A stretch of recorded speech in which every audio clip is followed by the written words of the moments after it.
జనవరి 19.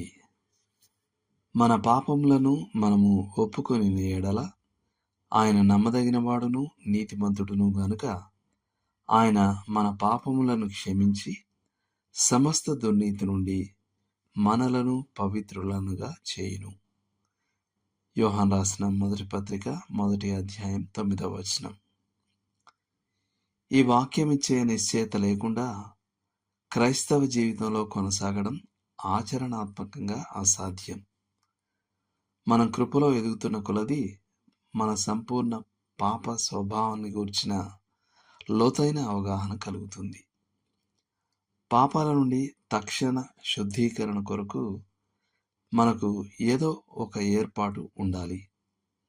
లేకపోతే మనం నిరంతర అపరాధ భావన మరియు ఓటమికి గురవుతాం.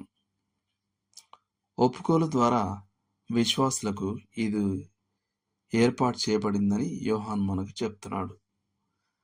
అవిశ్వాసి ప్రభువైన యేసునందు విశ్వాసం ఉంచడం ద్వారా పాప శిక్ష నుండి న్యాయ సంబంధమైన క్షమాపణను పొందుతాడు. విశ్వాసి ఒప్పుకోలు ద్వారా పాపాల మాలిన్యం నుండి తండ్రి దయచేయు క్షమాపణను పొందుతాడు. దేవుని బిడ్డ జీవితంలో పాపం ఆయనతో సహవాసాన్ని తెంచివేస్తుంది మరియు ఆ పాపాన్ని ఒప్పుకొని విడిచిపెట్టే వరకు ఆ సహవాసం తెగిపోయి ఉంటుంది. మనం ఒప్పుకున్నప్పుడు దేవుడు తన వాగ్దాన విషయంలో నమ్మకమైనవాడు. క్షమిస్తానని ఆయన వాగ్దానం చేశాడు. ఆయన క్షమించడంలో నీతిమంతుడు. ఎందుకంటే శిలువపై క్రీస్తు చేసిన కార్యం ఆయన అలా చేయడానికి ఒక నీతియుక్తమైన ఆధారాన్ని అందించింది.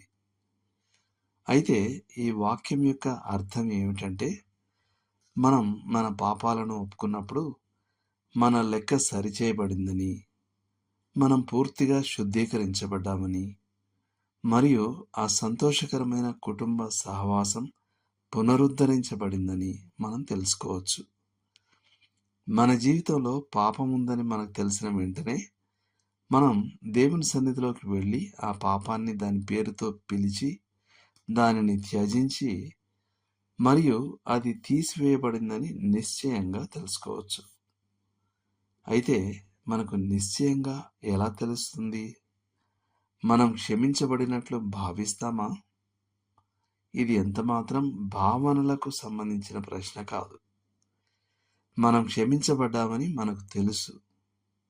ఎందుకంటే దేవుడు తన వాక్యంలో అలా చెప్పాడు. భావనలు ఎంత మంచివైనా నమ్మదగినవి కావు. దేవుని వాక్యం నిశ్చయం.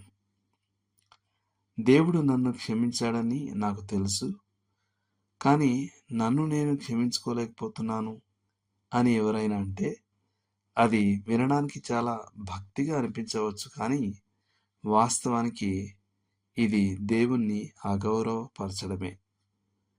దేవుడు నన్ను క్షమించినట్లయితే నేను విశ్వాసంతో ఆ క్షమాపణను స్వీకరించాలని, దానిలో ఆనందించి శుద్ధీకరించబడిన పాత్రగా బయటకు వెళ్ళి ఆయనను సేవించాలని ఆయన కోరుతున్నాడు.